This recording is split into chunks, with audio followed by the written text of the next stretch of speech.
This conference will now be recorded. Thank you very much, Sean. I appreciate the opportunity to give this talk today, and I see a lot of familiar names in the list of people who are listening, so nice to chat with you all again. I wanted to speak today about how pandemics have changed cities in the past in ways that matter for us as planners, so that we might think about some of the possible implications of the current pandemic that we're dealing with. Plagues and pandemics are not new to human history. We've been dealing with epidemic diseases since urban living began. As long as you get a concentration of people, you have the opportunity for epidemic diseases to transmit. Some of the early examples we know from history include things like the plague of Athens, which was probably epidemic typhus that was spread through body lice in Athens, which at the time was besieged by the Spartans. So people couldn't get in and out. They didn't have access to good sanitary conditions. And so the disease spread virulently through the community, killing as many as 100,000 people and leaving the population not only physically weakened, but in a state where ultimately the Spartans won the Peloponnesian War, a situation which ended democracy in the Greek city-states. So it had quite significant political repercussions, and repercussions in terms of design of cities, because the way that cities are organized is often a feature of political context. As we think about the kinds of things that might be of concern for planning in terms of disease transmission, we need to think about the different kinds of vectors that are possible. Certainly diseases that jump from animals to humans are amongst the most dangerous for us as a species, because we don't have resistance to them, and when they hit with extreme effects, they can be devastating. And of course, we think, although we aren't sure yet, that the current pandemic we're dealing with is one that has transmitted from an animal host to humans.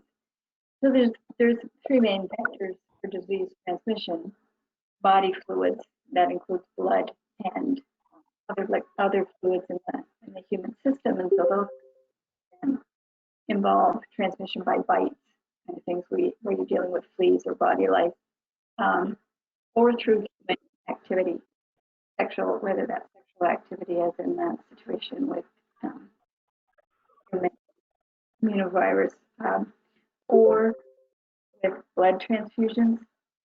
We can get diseases can be transmitted through the digestive tract.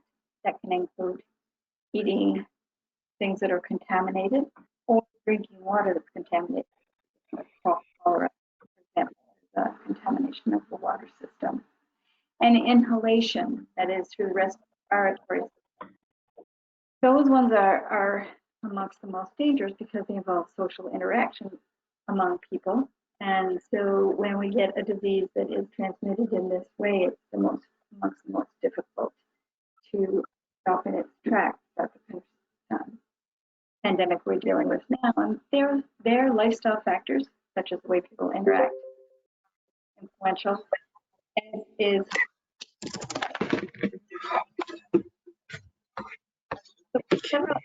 somebody's got a microphone on. I can hear somebody's rustling things there. So when we're looking at, as planners, at these different things, we want to think about what are the factors that we can deal with as planners that might limit those vectors for transmission.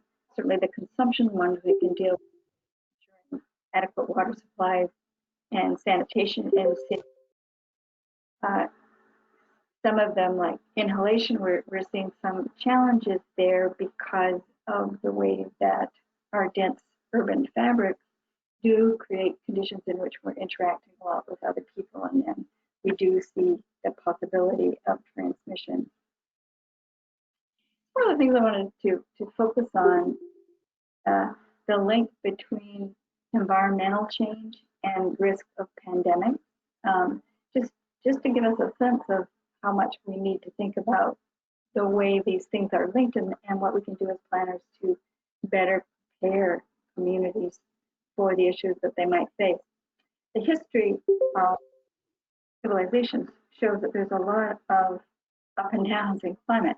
Climate change is not only a recent phenomenon. There's a lot of climate jumps through time where the temperature has gone down relatively quick, relatively time. Sometimes weeks, months, we've seen major drops in temperature, and I'll come back to that later, but it's usually related to volcanic activity. And those kinds of abrupt shifts in climate create environmental stress that affects not only humans, but affects other populations of animals and ecosystems in ways that can drive organisms to come in contact with different kinds of species and then create the possibility of jumping of diseases from one species to another. If we look at the Roman Empire, we can see that it grew very dramatically during centuries of really good climate, warm weather, stable, relatively stable precipitation systems. And so in that period from 200 to 150, 200 before the Common Era to 150 in the Common Era, we see very substantial growth and expansion in the Roman Empire.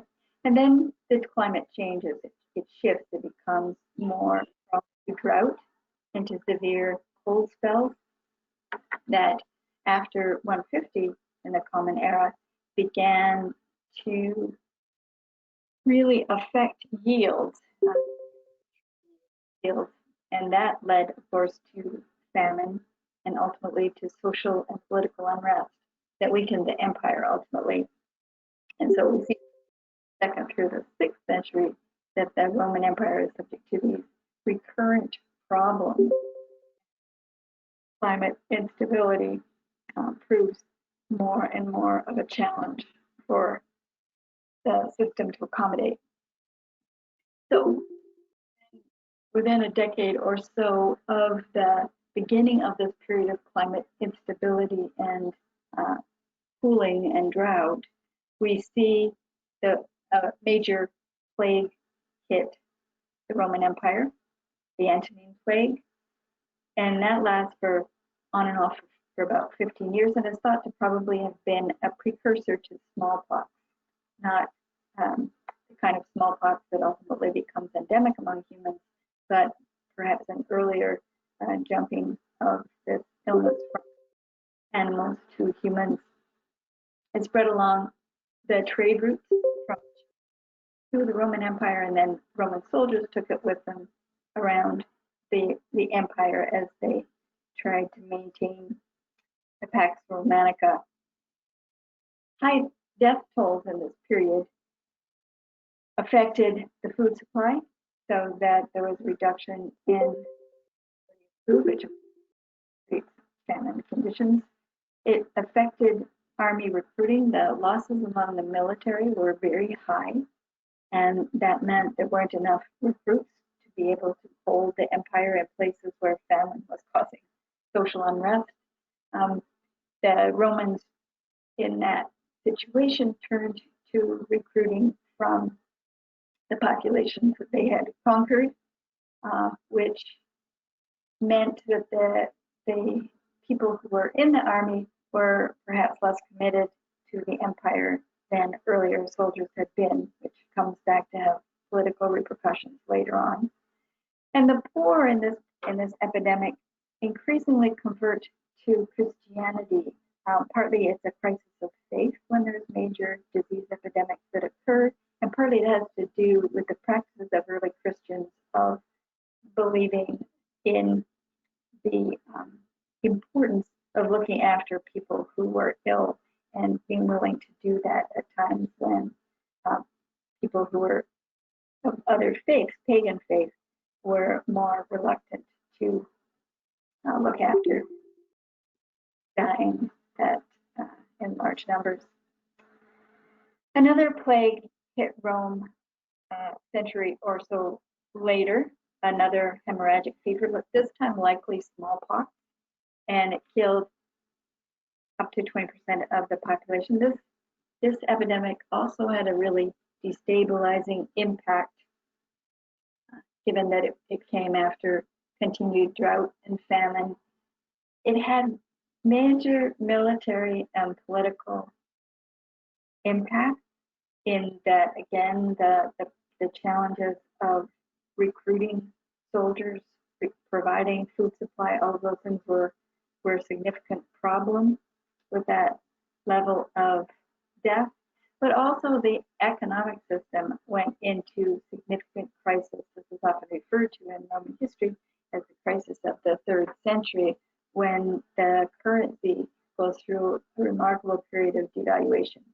The silver coins were cut down and were mixed with other metals to try to reduce the silver content by a state that didn't have to maintain the kind of silver content that was previously in the currency. And so we had hyperinflation as a result of that, where the cost of everything went up because people no longer trusted the currency. We also see the religious disruptions that began with the earlier plague continue as more people begin to convert away from the religious beliefs that had previously supported the system. And so the aftermath of this epidemic leads to significant social disruptions, where, because it becomes so hard to ensure food supply and to keep the army at full capacity to defend the empire, which is increasingly unstable, the authorities make those occupations of farmers and soldiers hereditary, which means now people are forced into the same occupations that their parents had. There's little opportunity for social mobility or economic mobility. It's a time when farming is a very difficult occupation, because drought is making things difficult, and your taxes still have to be paid even if you can't grow enough food to cover them. So it's a very challenging situation to be in. What we see in this crisis is that the system that had previously supported investment in urban infrastructure in the Roman Empire is destabilized. That is, a lot of the building that happened in the Roman Empire was associated with Roman religious beliefs. So temples were to gods. The kind of statuary and infrastructure that was built in the Roman city often was associated with those pagan religions. And as more and more people converted to Christianity in the aftermath of the plague of Cyprian, what Roman authorities found was there wasn't the kind of political and economic and social support to continue investing in that urban infrastructure. The fountains, which were often associated with religious beliefs and other kinds of infrastructure, was no longer socially supported by people who were increasingly practicing different kinds of religions. And also the kinds of resources needed to pay for that infrastructure was no longer available to the state or to key individuals in the state who previously might have commissioned a new structure or a statue or a fountain. And so the Roman cities begin to deteriorate in the aftermath of this period, as that whole social and political ecosystem that supported them disappeared.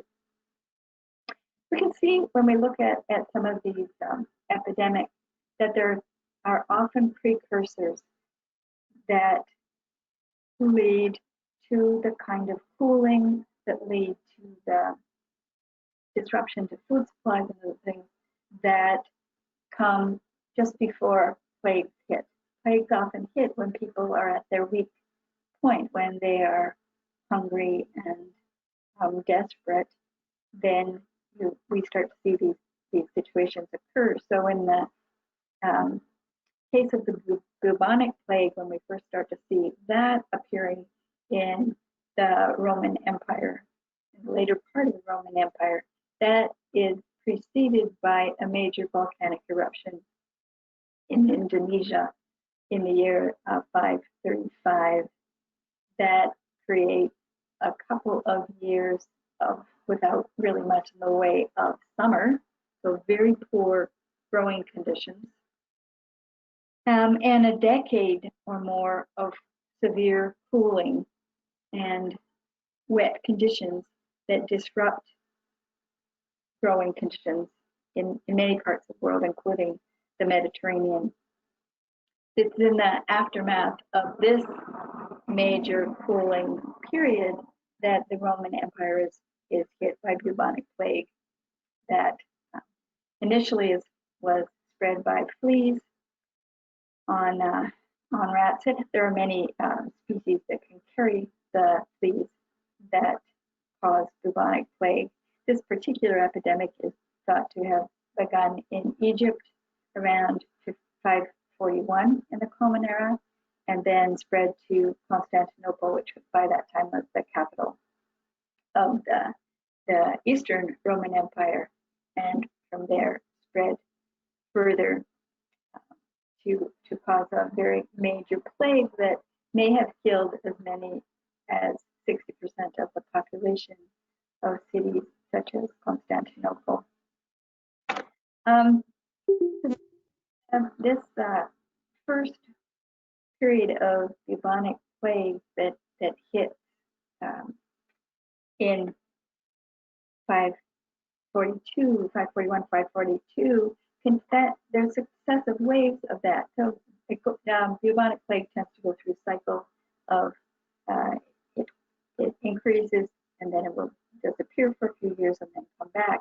But it is driven by these periods of environmental instability, of cooling, which can cause fleas to look for other hosts in situations where food supply might be an issue. And then, of course, the bubonic plague tends to create situations of economic collapse. Food supplies collapse as people can't get out and tend their farms and bring food to market and so on. Political instability and social change and regime change. So in the case of the late Roman Empire, it really creates the conditions under which that system begins to fall apart as Arab empires come in and displace the Roman rulers who had previously been there. And as that situation changes, as Islamic states begin to displace the Roman Empire, the form of cities changes quite dramatically. Roman cities, we can see an example of Roman Constantinople, major infrastructure for entertainment, for business, for public gatherings of various sorts that were part of the Roman cities, long straight streets, classical principles of design and so on. Those begin to give way as the Islamic empires displace the Romans to cities with very different forms and functions. And I should just point out that the Arab populations that came in to displace the Roman rulers in this period, those populations were much affected by plague because they lived in dry environments in smaller communities. They didn't have the same kind of susceptibility that the Roman cities had. So from the 7th century, as plague really takes its toll on the Roman Empire and undermines it, we start to see Europe basically cut off from trade with China and Africa. As the Islamic empires move in, much of Europe remains Christian, but is cut off then from China and from Africa, from the trade networks that the Romans had established. As far as the plague goes, that means there was reduced transmission routes. So in terms of bubonic plague epidemic, this is a period in which Europe does not experience them nearly to the same extent. It's pretty well disappeared, and those two hosts of bubonic plague has two host reservoirs, one in China and one in Africa, and so those are the places where it usually will travel from to reach other parts of the world. From around 1000, the year 1000, we see climate warming in Europe. So the cool period that brings about the end of the Roman Empire gives way to another warming period during which agriculture expanded in Europe and populations grew. We also start to see the development of towns again in Europe after they had pretty well disappeared at the end of the Roman Empire. Some of those grow organically, sometimes they were planned communities, but they didn't have the same kind of infrastructure that the Roman cities had. They were much more modest, with often winding streets and so on, and not major urban infrastructure. The climate history shows us that the medieval period was a very warm period in Europe.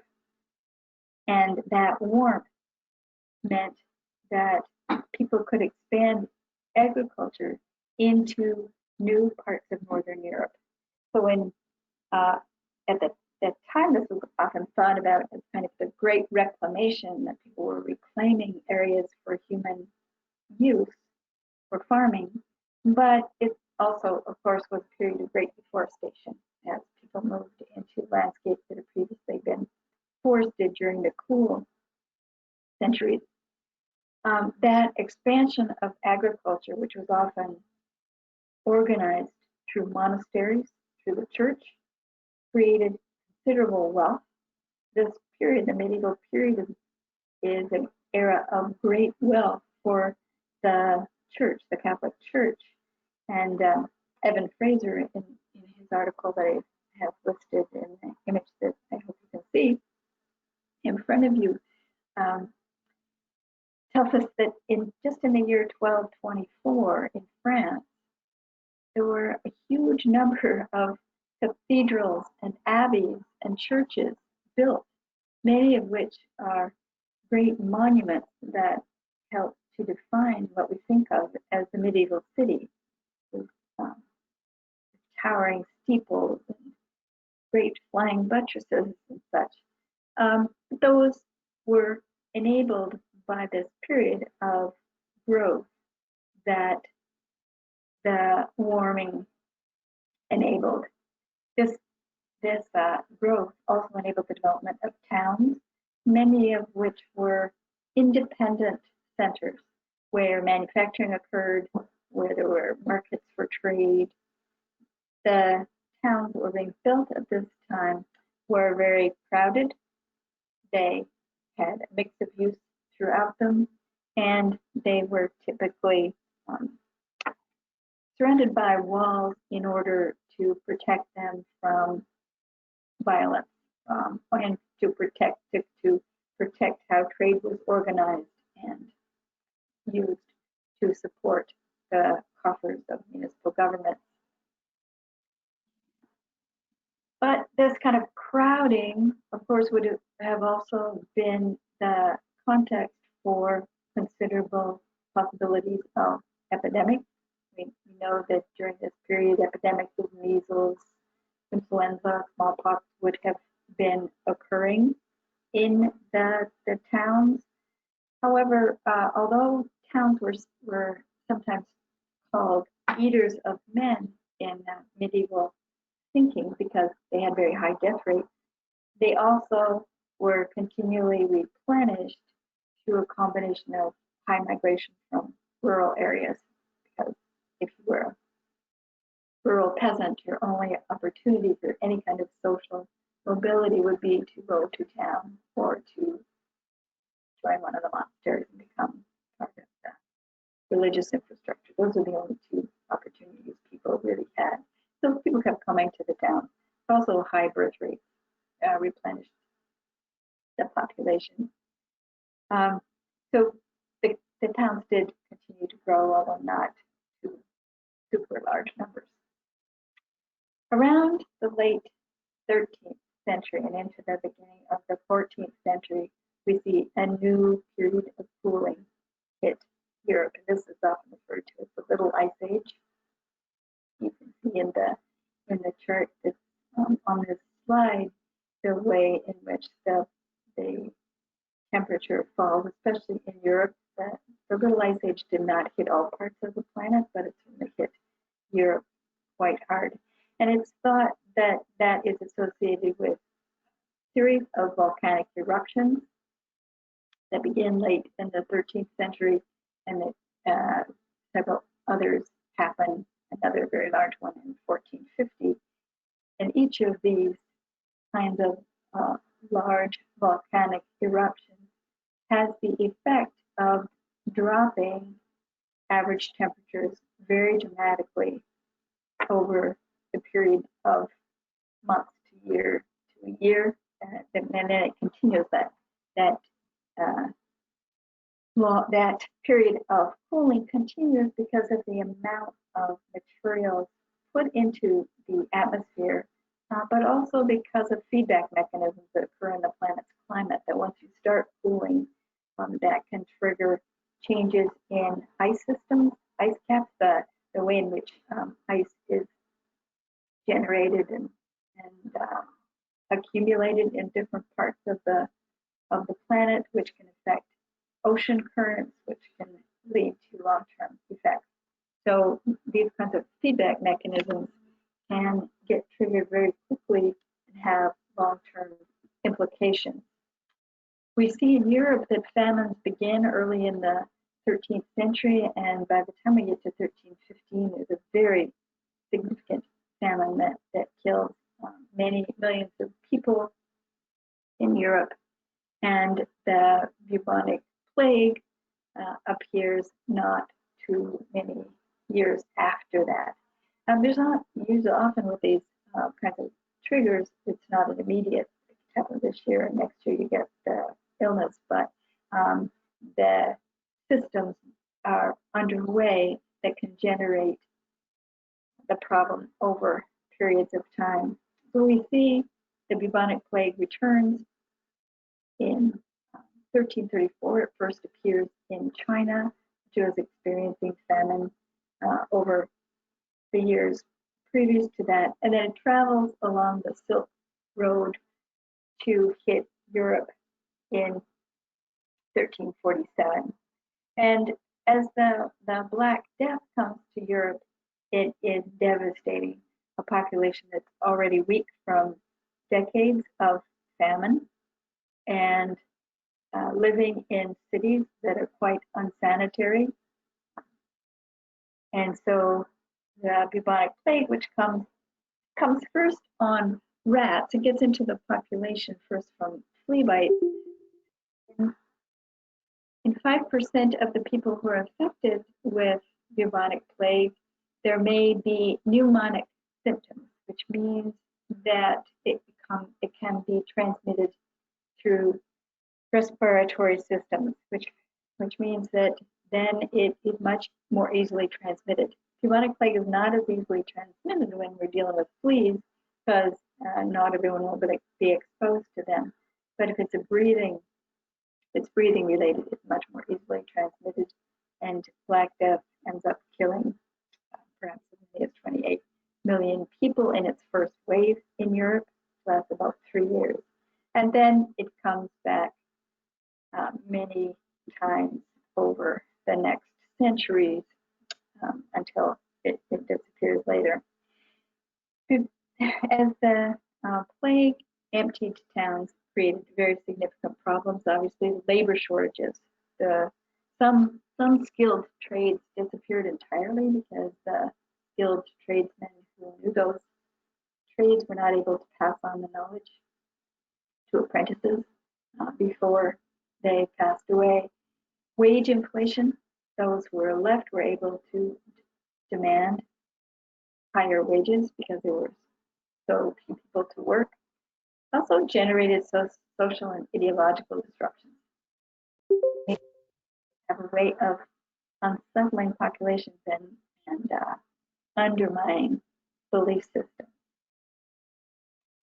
Peasant rebellions often followed, and the feudal system ultimately began to untangle as the Black Death had its effect in European society. It no longer, coming out of the Black Death, it was no longer as viable a system, and ultimately it begins to give way to capitalism that we ultimately end up with. During the Black Death, towns began to recognize that it would be useful to develop some health regulations and practices to try to reduce the risk of infection. People were aware of many of the paths of infection, so they began to implement things like cleaning streets, clearing refuse. Early on, they had to, of course, remove bodies, but that becomes institutionalized as a kind of function of government increasingly over time.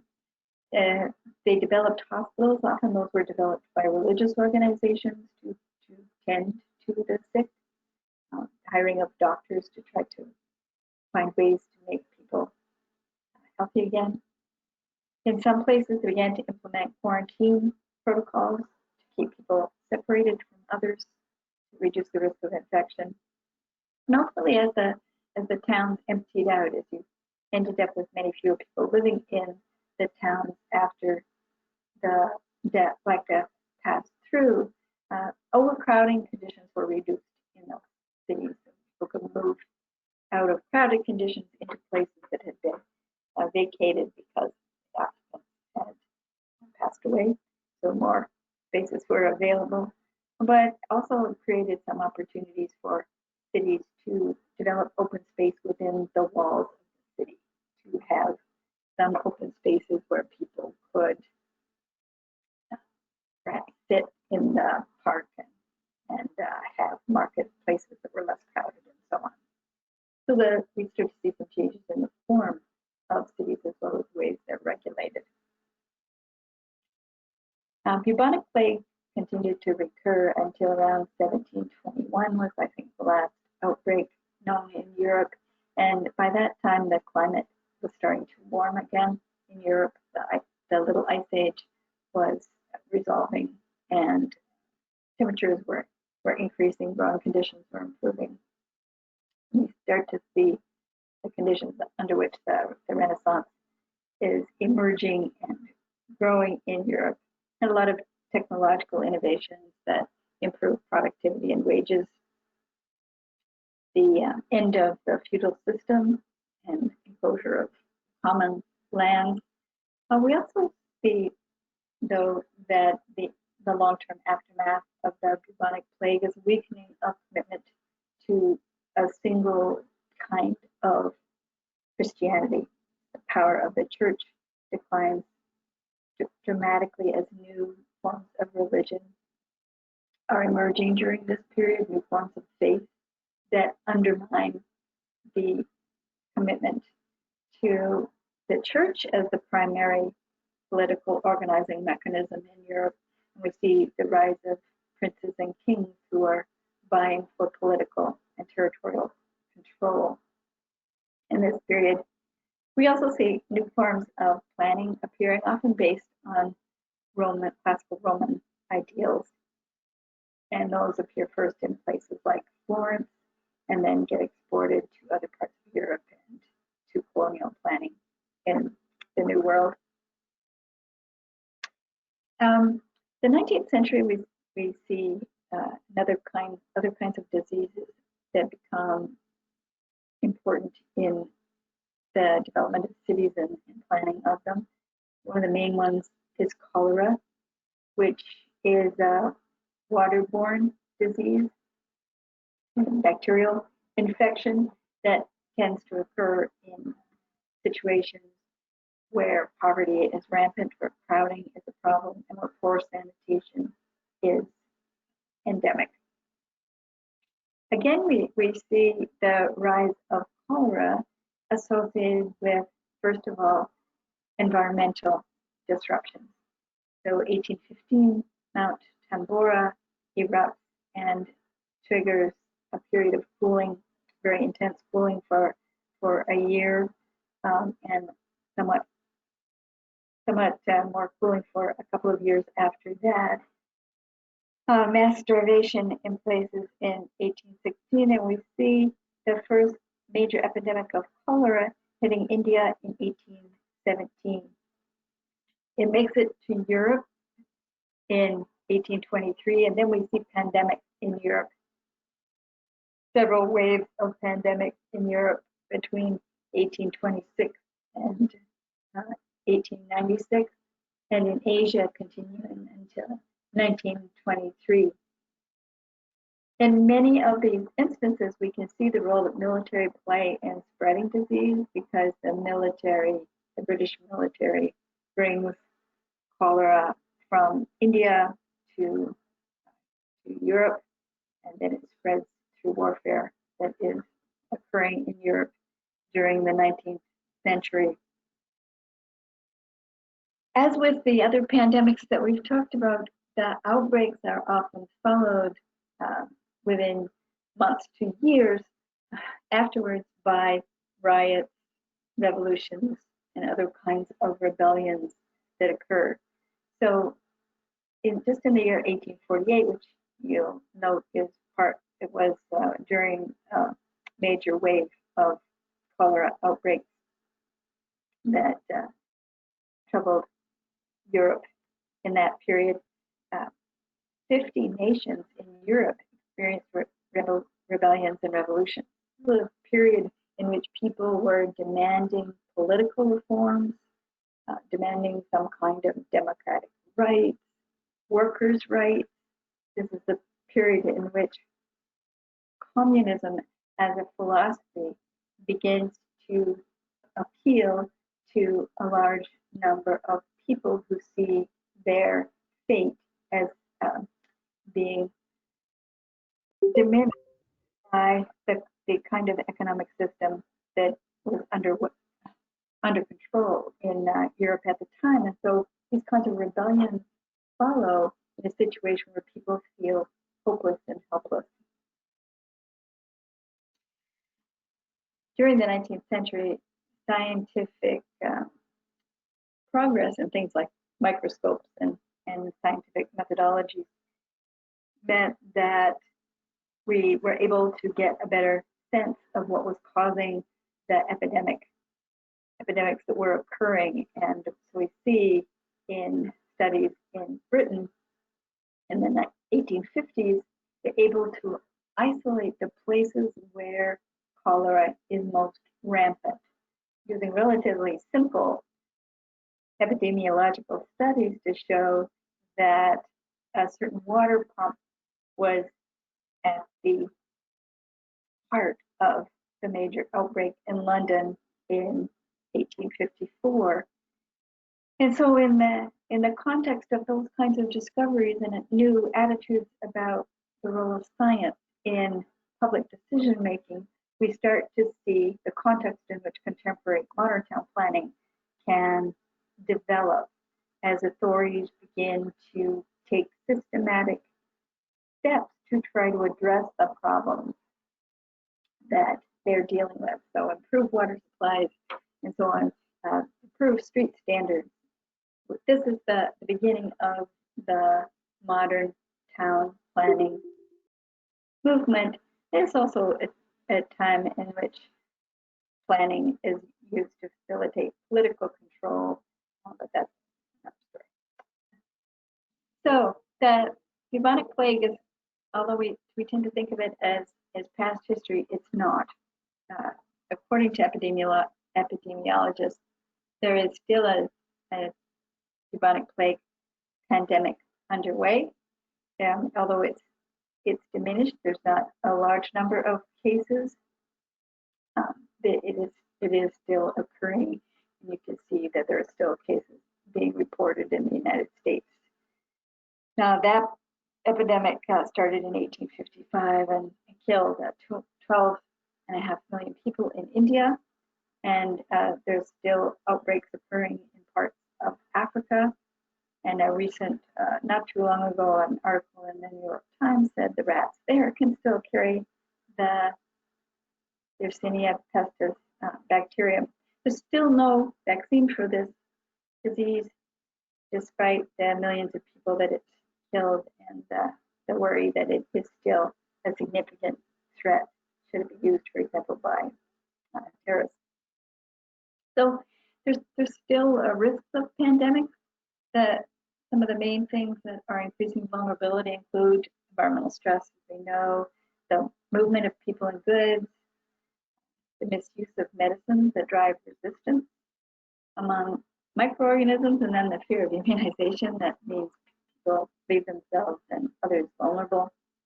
Poverty, poor nutrition, poor housing, all of those are a factor.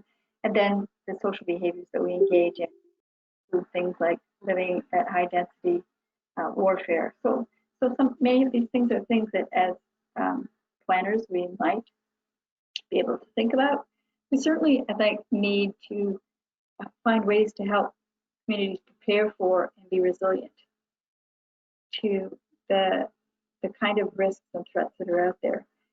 COVID has given us an idea of some of the potential disruptions, and this is not, this is a disease that is killing people, but it's not with the numbers that we've seen with some others. It is not the greatest risk. Ultimately, the greatest risk we would have would be further volcanic eruptions that might create that kind of extreme cooling that could leave the population even more vulnerable to pandemics that have higher mortality rates. But also climate warming may have similar effects that we're just not aware of. So we need to address those.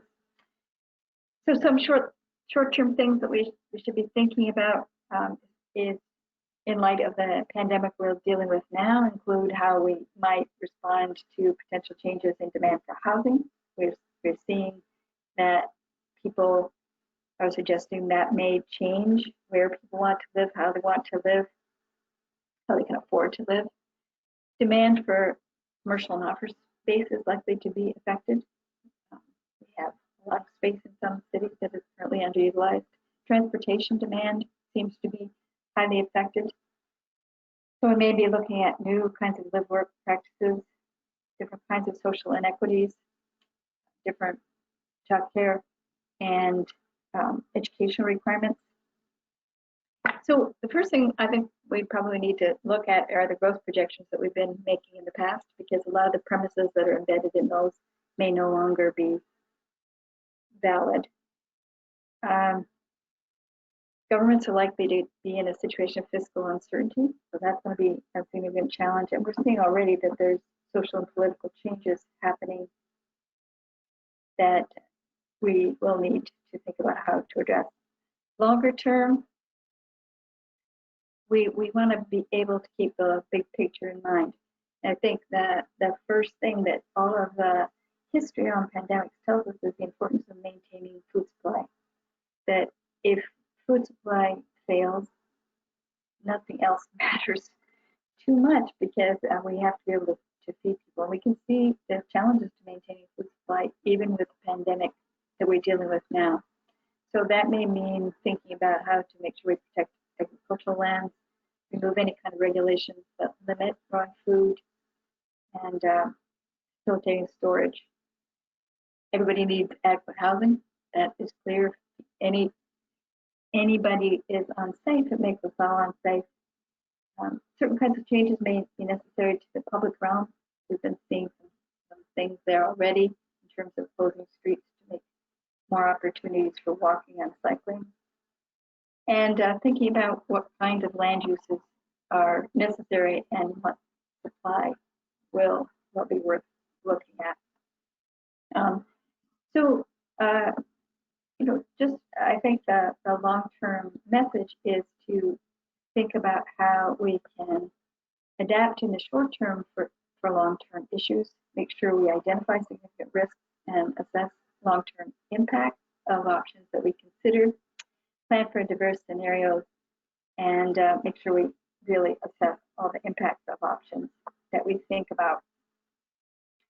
So the big lesson is that pandemics can trigger unpredictable changes, but still as planners, we're trying to prepare for the unexpected. So knowledge is empowering, and being aware of the kinds of challenges that we've seen in the past, I think, can help us do better at informing our communities in the future. So at that, I will take some questions. I can see there's a question already in the chat from Eric Rappaport about why isn't population density and city density included on slide 19. And so you said the density plays a role in historical place. It may be that it was missing from that slide. I mean, I do think the density is an issue because as humans, we interact in a social way, and if we're dealing with a disease that is spread through the respiratory system, then density increases the risk.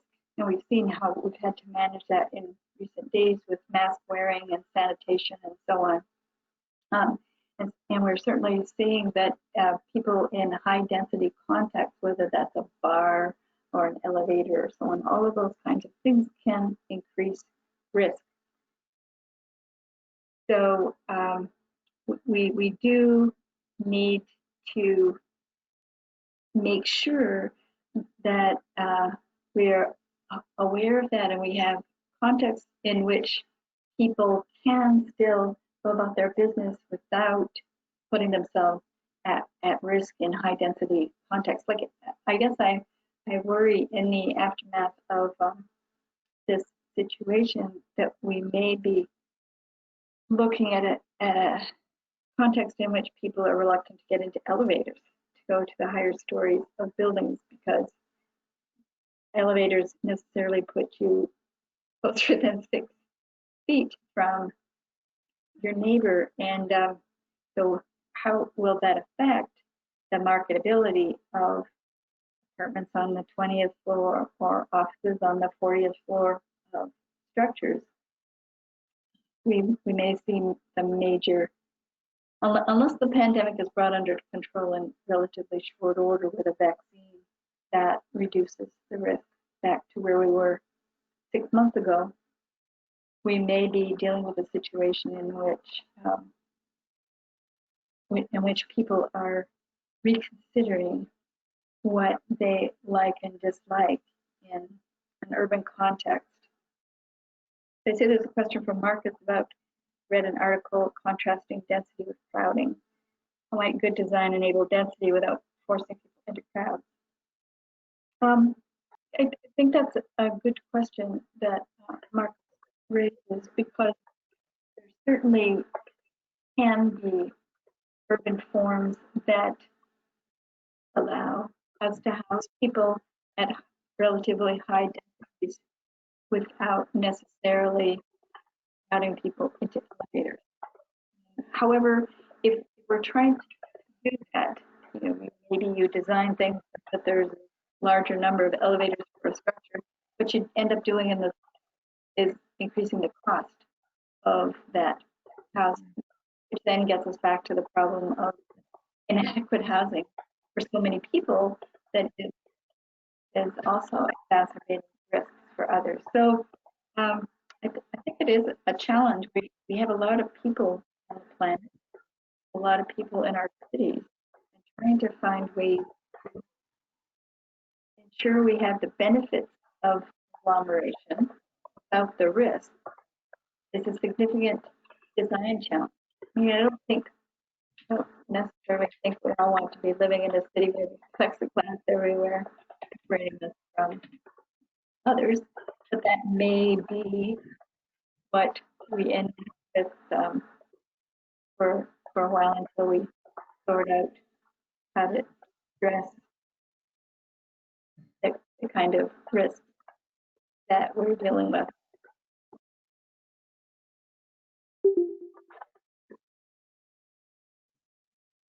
Are there any other questions?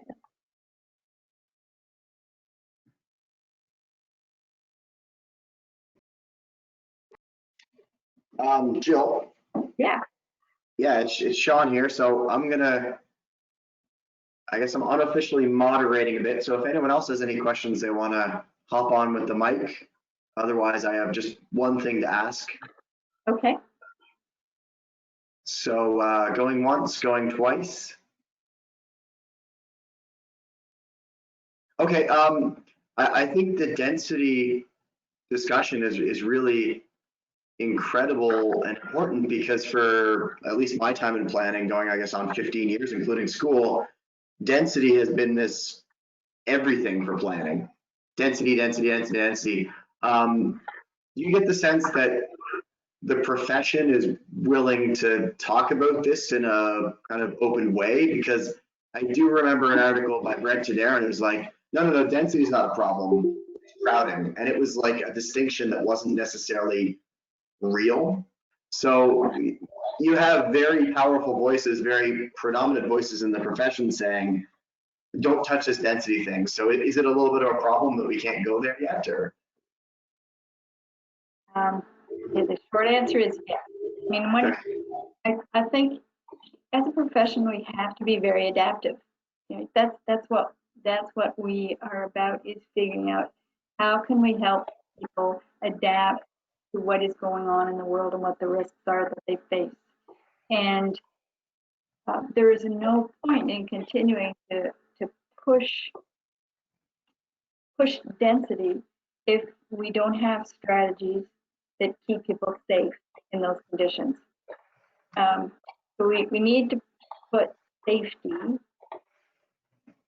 to the forefront, and then say, okay, if this is what we're trying to achieve, if we're trying to create a place in which we can keep people safe, knowing that they're dealing with this virus that puts them at risk all the time, then what is the logical way in which we organize things? We design our communities, we set our rules and regulations so that safety can result. If, as we go through all of those calculations, we come to the conclusion that we can do that in a dense environment, then fine. But I think that we have for a long time been caught up in a situation where we went from seeing density as a means to an end to seeing density as the end, as seeing it as a goal. And it can't be a goal. It has to be a means to an end. And one of the key ends of our profession is health and safety, right? That's the whole profession legitimized and justified by promoting health and safety. The density discussion needs to be put back into that framework to see where does it fit. How can we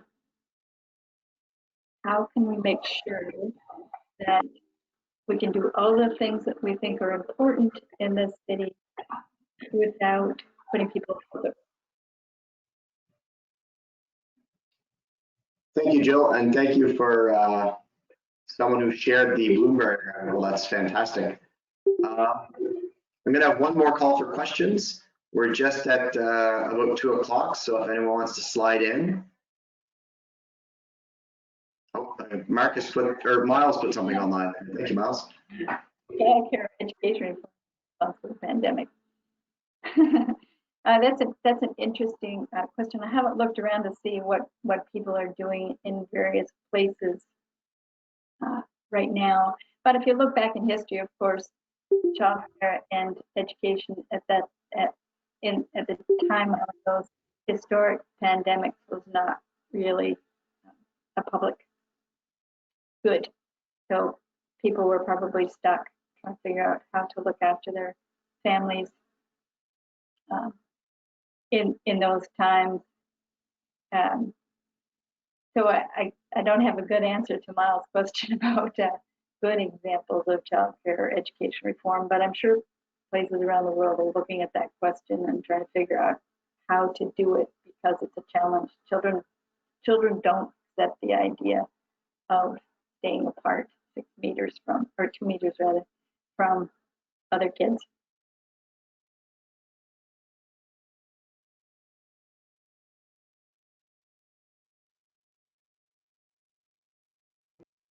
All right, thank you very much, Jill. That's a fascinating and slightly terrifying look through history. Some big numbers in there, but yeah, I mean, we have to understand this stuff. So it's a really great and very timely topic. And I think one thing that struck me is where we're talking about COVID right now, it was wave after wave, often of different diseases. So, you know, as you said, adaptability is very important. The future is very unknown. And hopefully we can contain COVID, but it's a wake up call for sure. So unless you have any final thoughts, I'd like to thank you and just remind folks that we're doing more webinars. So check out atlanticplanners.org. They'll be coming up there. And I appreciate at one point we had 60 people on here. That's fantastic. Great. Great turnout. So I hope everyone enjoyed it. And thank you again, Jill. Thank you. Bye, everybody. Bye.